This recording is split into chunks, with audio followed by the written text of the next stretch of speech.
కార్తీక మాసంలో మనం బాగా యూజ్ చేసేవి ఇవే కదా ఎక్కువ. ఇలా పిండి ప్రమిదలు పెడితే చాలా మంచిది కూడా దేవుడికి.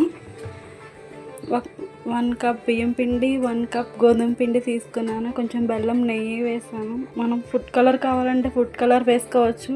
నేను కుంకుమ వేసుకున్నాను. కొంచెం ఆయిల్, కొంచెం వాటర్ వేసుకొని ఇలా చపాతీ పిండిలా కలిపి పెట్టుకోవాలి.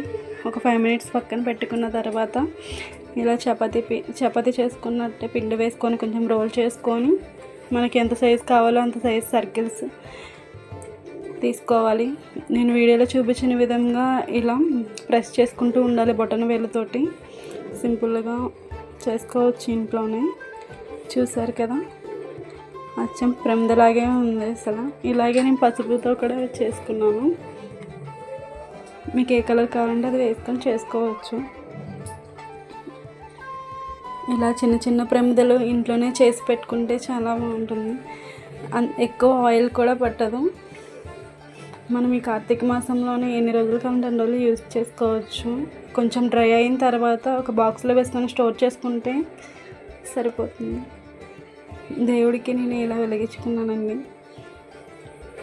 చూడటానికి చాలా బాగున్నాయి కదా. మనం గుళ్ళకి వెళ్ళినప్పుడు కూడా ఇవి తీసుకొని వెళ్ళి అక్కడ దీపారాధన చేసుకోవచ్చు. నా ఐడియా మీకు నచ్చితే please do like, share, subscribe my channel. Thank you for watching.